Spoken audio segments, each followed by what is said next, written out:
پچھلی ویڈیو میں ہم نے پاکستان میں موجود تمام مسائل کی بنیادی جڑ سائنٹیفک انداز میں معلوم کی۔ پارٹ 1 کی ویڈیو میں چند الفاظ کی غلطیاں ہوئیں جس کے لیے ہم معذرت خواہ ہیں۔ اس ویڈیو میں حل پیش کیا جائے گا جس کے لیے پچھلی ویڈیو کا سکیچ ذہن میں ہونا بہت ضروری ہے۔ اس ویڈیو کا لنک ڈسکرپشن میں موجود ہے۔ میں نئے دوستوں سے گزارش کرتا ہوں کہ چینل کو سبسکرائب کر لیں۔ پاکستان میں تمام مسائل کو حل کرنے اور اسے ترقی کی طرف لے جانے کے لیے 4 قسم کے بنیادی طریقہ کار پر کام کیا جا رہا ہے۔ اصلاحی طریقہ، الیکشن کے ذریعے تبدیلی، پرتشدد تحریکات کے ذریعے تبدیلی، مکمل نظام کی تبدیلی۔ آج کی ویڈیو میں ہم اصلاحی طریقے کو ڈسکس کریں گے۔ پاکستان میں اصلاحی طریقے کو 2 اقسام کی جماعتیں اپناتی ہیں۔ نمبر 1 مذہبی جماعتیں، نمبر 2 NGOs۔ پہلے ہم مذہبی جماعتوں کے متعلق بات کرتے ہیں۔ ان کے مطابق پاکستان کے تباہ ہونے میں جتنا 1% دولت کے پجاری طبقہ یعنی حکمران طبقے کا ہاتھ ہے، اتنا ہی عوام کا بھی ہاتھ ہے، کیونکہ عوام ہی سے لوگ ان اداروں میں جاتے ہیں۔ ان اصلاحی جماعتوں کا مزید کہنا ہے کہ عوام خراب ہے، اس لیے اللہ تعالیٰ کی طرف سے ان پر عذاب کی صورت میں ظالم حکمران طبقہ مسلط ہے، اور جتنے بھی مزید عذاب جیسے زلزلہ، بے موسمی بارش جس سے فصلیں وغیرہ تباہ ہوتی ہیں، یہ سب عوام کے خراب عمل کی وجہ سے ہیں۔ اگر پاکستان ترقی چاہتا ہے تو سب سے پہلے پوری عوام کو ٹھیک ہونا پڑے گا، یعنی پوری عوام کے اخلاق ٹھیک ہوں گے، پھر حکمران بھی ٹھیک ہو جائیں گے۔ اس سلسلے میں مذہبی جماعتیں یہ کہتی ہیں کہ اگر ایک فرد پر محنت کی جائے، اس کے اخلاق کو درست کر دیا جائے، جس سے یہ شخص سچ بولے، جھوٹ نہ بولے، رشوت لے نہ رشوت دے، اپنا کام ایمانداری سے کرے، عبادات وغیرہ کرے، اس شخص کے ان اخلاق کو دیکھ کر دوسرا شخص متاثر ہوگا اور اپنے آپ کو ٹھیک کر لے گا۔ دوسرے کو دیکھ کر تیسرا شخص متاثر ہوگا۔ اگر دوسرا اور تیسرا شخص متاثر نہیں ہوتا تو ان پر محنت کی جائے گی اور انہیں ٹھیک کر دیا جائے گا۔ اس طرح ایک چین چل پڑے گی اور پوری عوام ٹھیک ہو جائے گی۔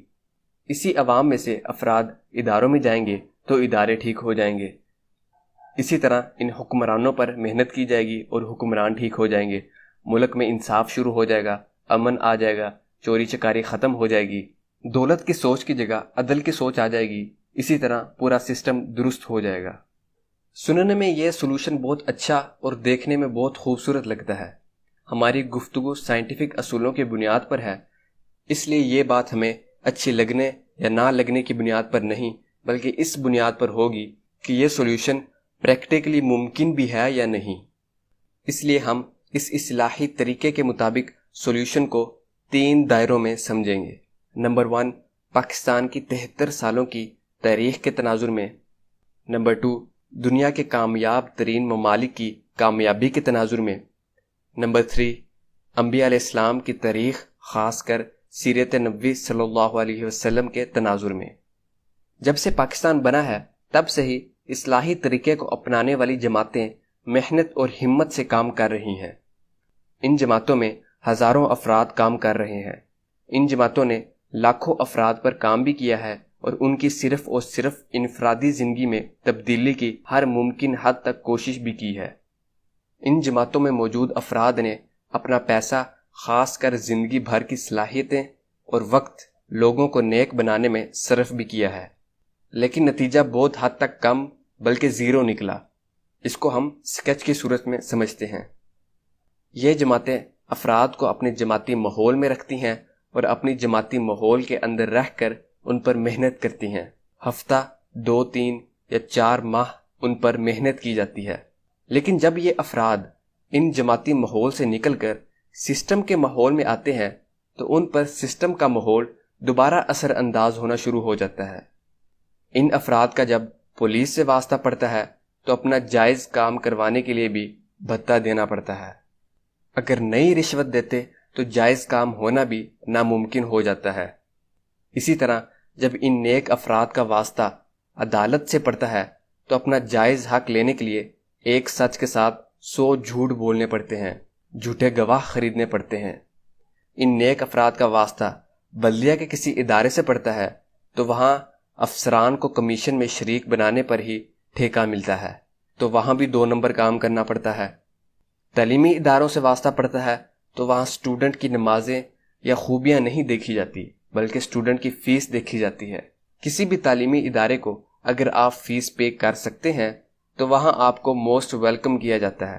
آپ جتنے مرضی نیک پرہیزگار ہوں، جتنے مرضی گناہ گار ہوں، تعلیمی ادارے کو اس سے کوئی غرض نہیں، اسے تو اپنی فیس سے غرض ہے۔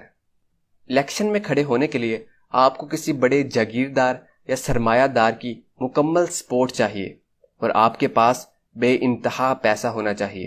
اگر آپ دھوکہ دینے میں ماہر ہیں یا بڑے سرمایہ دار ہیں، پھر کافی حد تک چانسز ہیں کہ آپ الیکشن میں کامیاب ہو سکیں۔ جب انہی افراد کو اگر مالی وسائل کی ضرورت ہوتی ہے تو سرکاری بینکوں یا پرائیویٹ بینکوں سے سودی معاہدات کی بنا پر پیسے ملتے ہیں، جبکہ سود تو اللہ اور اس کے رسول سے جنگ کا اعلان ہے۔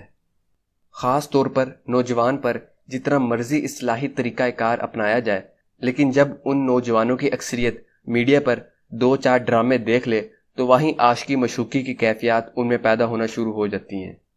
جب یہ جماعتیں اگر چند افراد کے اخلاق ٹھیک کر رہی ہوتی ہیں تو دوسری طرف عوام کے لاکھوں افراد کو سسٹم کے ادارے ہر طرح کے 2 نمبر کام کرنے پر مجبور کرتے ہوئے انہیں خراب کر رہے ہوتے ہیں۔ اس ساری ڈسکشن سے یہ ظاہر ہوتا ہے کہ اصلاحی طریقے کے ذریعے پاکستان کو ترقی نہیں دی جا سکتی، کیونکہ سسٹم کا ماحول بہت طاقتور ہے اور یہ ماحول اداروں کے کنٹرول میں ہے اور ادارے دولت کے پجاری طبقے کے کنٹرول میں ہیں، اور یہ سسٹم کی عمارت ہے جو کہ مکمل طور پر بوسیدہ ہے۔ اس لیے کبھی بھی کسی بوسیدہ عمارت کو اس کی اونچائی سے سٹیپ بائی سٹیپ ٹھیک نہیں کیا جا سکتا۔ اگر عمارت کی بنیادیں بہت کمزور ہو چکی ہوں اور اس عمارت میں رہنے والی عوام کی زندگی خطرے میں ہو تو عقل یہ کہتی ہے کہ اس بوسیدہ عمارت کو گرا کر نئی مضبوط بنیادوں پر نئی عمارت بنائی جائے۔ اس ڈسکشن سے یہ ہرگز مراد نہیں ہے کہ ساری کی ساری عوام خراب ہے۔ چند افراد ان جماعتوں کے کام کی وجہ سے انفرادی طور پر نیک بھی رہتے ہیں اور ماحول کے اثر سے بچنے کی پوری کوشش بھی کرتے ہیں، مگر عوام کا بہت بڑا حصہ ماحول کے رنگ میں پوری طرح رنگا ہوتا ہے، اور ملک کی ترقی عوام کی اکثریت کی بیس پر ہوتی ہے، نہ کہ چند لوگوں کے انفرادی نیک اعمال پر۔ اب ہم دوسرے دائرے کی طرف آتے ہیں کہ کیا جن ممالک کی کامیابی کو آج ہم حسرت کی نگاہ سے دیکھتے ہیں، انہوں نے یہ اصلاحی طریقہ اختیار کرتے ہوئے پوری عوام کو ٹھیک کیا، پھر اداروں کو ٹھیک کیا، پھر اس دولت کے پجاری طبقے کو ٹھیک کر کے ترقی کی، یا انہوں نے کوئی اور طریقہ اختیار کیا؟ چائنا بھی 1949 سے پہلے پاکستان کی طرح مفاداتی طبقے کی گرفت میں تھا۔ وہاں 1921 میں سوشلسٹ پارٹی آف چائنا کے نام سے ایک جماعت بنی۔ اس جماعت میں افراد عوام میں سے ہی سوچ سمجھ رکھنے والے لوگ تھے۔ تقریباً 28 سال تک اس جماعت نے اپنے آپ کو مضبوط کیا اور بتایا کہ مجرم عوام نہیں بلکہ یہ 1% طبقہ ہے۔ پھر اس جماعت نے دور کے تقاضوں کے مطابق اس طبقے کو چیلنج کیا، نہ کہ پہلے پوری عوام کی اصلاح کی، پھر ادارے ٹھیک کیے، پھر اس طبقے کے اخلاق ٹھیک کرنے کی طرف گامزن ہوئی۔ سسٹم کے اداروں کو کنٹرول میں لیا۔ ان اداروں کی بنیاد دولت کی پوجا کی بجائے عدل پر رکھی، جس میں خامیاں بھی کافی ہیں۔ پھر ان اداروں کے ذریعے عوام کو ہر لحاظ سے امن، خوشحالی، مساوات بغیر کسی رنگ، نسل، مذہب کے دیا، جس سے آج ہمارے سامنے وہ ملک اتنا ترقی کی طرف گامزن ہوا کہ ویٹو جیسی طاقت حاصل کر لی۔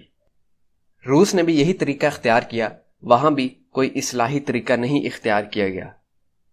یہاں ایک اور چیز کلیئر کر لیں، یہ اصلاحی جماعتیں ہر آفت کو خدا کا عذاب قرار دے دیتی ہیں اور سارا الزام عوام پر لگاتی ہیں کہ عوام بہت گنہگار ہیں، اس لیے اس زلزلے یا سیلاب میں اتنی جانوں کا نقصان ہوا۔ باہر کے ترقی یافتہ ممالک میں اس طرح کا کوئی کنسیپٹ نہیں پایا جاتا۔ وہ جاپان جس کی تقریباً ہر الیکٹرانک چیز بنائی ہوئی پاکستان میں استعمال ہوتی ہے، اگر کوئی آفت آ جائے تو ذمہ دار حکمران طبقہ ہوتا ہے، نہ کہ عوام۔ یہاں اگر ٹرین میں آگ لگ جائے تو ذمہ دار عوام ہوتی ہے اپنے گناہوں کی وجہ سے۔ لیکن اگر جاپان میں آگ لگنا تو دور، ٹرین لیٹ بھی ہو جائے تو وہاں کا وزیر اعظم عوام سے معافی مانگتا ہے کہ یہ ٹرین کی تاخیر ہماری مینجمنٹ کی غلطی کی وجہ سے ہوئی۔ وہاں زلزلے آنا تو معمول کی بات ہے، لیکن زلزلوں کے نتیجے میں نقصان پورا سسٹم کو کنٹرول کرنے والا طبقہ اٹھاتا ہے، نہ کہ عوام پر الزام لگایا جاتا ہے کہ یہ آپ کے گناہوں کی وجہ سے ہے۔ عجیب بات یہ ہے کہ یہاں سیلاب کا 1 سال پہلے پتہ ہوگا، دولت کی ہوس کی سوچ یہاں کے سسٹم کے چلانے والے طبقے کو دولت اکٹھا کرنے کی طرف مائل رکھے گی۔ کوئی انتظام نہیں کیا جائے گا، مگر جب سیلاب آئے گا تو سارا قصور عوام کے گناہوں پر ڈال دیا جائے گا، جس کے نتیجے میں عوام مجرم قرار پائے گی اور خاموشی سے جانی اور مالی ہر طرح کے نقصان کو برداشت کرے گی۔ یہ سارا الزام یہ اصلاحی طریقے کو اپنانے والی جماعتیں لگاتی ہیں، جس سے 2 باتیں نکلتی ہیں۔ نمبر 1، دنیا میں ترقی کرنے والے ممالک میں کسی ایک نے بھی اصلاحی طریقہ کار کو اختیار نہیں کیا۔ نمبر 2، ملک میں کسی بھی قسم کے نقصان کی ذمہ دار عوام نہیں، بلکہ یہ سسٹم کو کنٹرول کرنے والا طبقہ ہوتا ہے۔ تیسرے دائرے کی طرف آتے ہیں کہ سیرت نبوی صلی اللہ علیہ وسلم کے تناظر میں اس اصلاحی طریقے کو سمجھیں گے۔ آپ صلی اللہ علیہ وسلم جب دنیا میں آئے تو مکہ کی سوسائٹی وہاں کے مفاداتی سرداروں کے ہاتھ میں تھی۔ عوام کے اخلاق بھی ہر لحاظ سے خراب تھے۔ وہاں کا ماحول بالکل پاکستانی ماحول کی طرح تھا، ہر طرف لوٹ مار، بازاروں میں دھوکہ دہی، مذہبی لحاظ سے فرقوں میں بٹے ہوئے تھے۔ ایک قبیلہ ایک بت کو مانتا، دوسرا قبیلہ دوسرے بت کو، اور تیسرا قبیلہ اللہ کو مانتا، چوتھا قبیلہ عیسائیت کو مانتا۔ ایک دوسرے کی باتوں کو برداشت کرنے کا مادہ بالکل بھی نہیں تھا، جس طرح پاکستان میں بھی ایک دوسرے کی کمی کوتاہیوں کو برداشت نہیں کیا جاتا۔ مکہ کی سوسائٹی میں عورتوں کے حقوق کے حوالے سے ایکسپلین کرنے کی ضرورت ہی نہیں ہے، کیونکہ سب جانتے ہیں کہ وہاں عورتوں کے حقوق کا تو سوال ہی پیدا نہیں ہوتا تھا۔ اور اس میں کیا آپ صلی اللہ علیہ وسلم نے پوری عوام کو ٹھیک کرنے کی کوشش کی کہ پوری عوام ٹھیک ہو جائے پھر ادارے ٹھیک ہو جائیں گے؟ اس کو سکیچ کی صورت میں سمجھتے ہیں۔ مفاداتی سوچ، اس سوچ کو قائم رکھنے والا عنصر سردار طبقہ۔ یہ سردار طبقہ مکہ کے تمام اداروں پر قابض تھا۔ پارلیمنٹ اور عدلیہ، جو کہ ابو جہل سمیت 12 سرداروں پر مشتمل تھی، جس کے کنٹرول میں 2 ادارے تھے۔ داخلی انتظامیہ، جس کو حارث بن قیس، عثمان بن طلحہ، صفوان بن امیہ کنٹرول کرتے تھے، اور دوسرا فوجی ادارے جس کو ابو سفیان اور خالد بن ولید کنٹرول کرتے تھے۔ تعلیمی ادارے کو قبیلہ بنو عبد الدار کنٹرول کرتا تھا۔ حج کے انتظامات کرنے والے ادارے کو ابو طالب اور ابو ثمامہ کنٹرول کرتے تھے۔ مکے کے پورے نظام کو تفصیلاً سمجھنے کے لیے سیرت مبارکہ محمد رسول اللہ کی کتاب کا مطالعہ کیا جا سکتا ہے، اور حضور صلی اللہ علیہ وسلم نے اس ماحول میں سے عقل مند اور سوچ سمجھ رکھنے والے چند افراد پر مشتمل جماعت بنائی۔ اور یہاں سب سے اہم بات یہ کہ اپنی جماعت کے ذریعے پوری عوام کو ٹھیک یا نیک بنانے کی کوشش نہیں کی، بلکہ اس ظلم کی بنیاد کو توڑا اور اسلام کے مطابق نئی بنیاد ڈالی، جس سے یہ ادارے لوٹ مار کی بجائے عدل کی بنیاد پر کام کرنے لگے، کیونکہ ان اداروں کا کنٹرول مکمل طور پر حضور صلی اللہ علیہ وسلم کی جماعت کے ہاتھ میں آ گیا تھا۔ ان اداروں کے ذریعے اس جماعت نے مکے کا ماحول ٹھیک کیا۔ یہی وجہ تھی کہ مکے کا ماحول ٹھیک ہوا اور ہزاروں لاکھوں کی تعداد میں لوگ اسلام میں جوک در جوک داخل ہونے لگے۔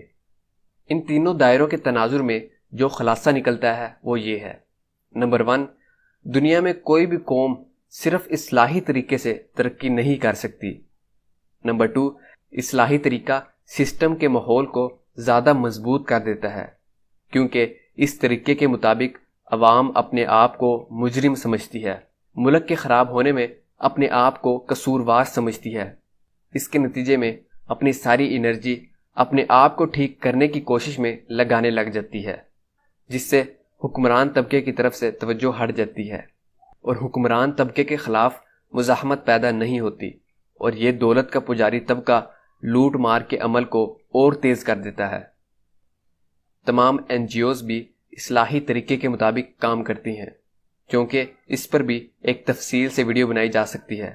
کامنٹ سیکشن میں اس حوالے سے اپنی رائے کا اظہار ضرور دیں۔ لیکن پارٹ 3 میں پاکستان کو ترقی دینے کے حوالے سے الیکشن بذریعہ تبدیلی کے طریقے پر سائنٹیفک انداز میں بات کی جائے گی۔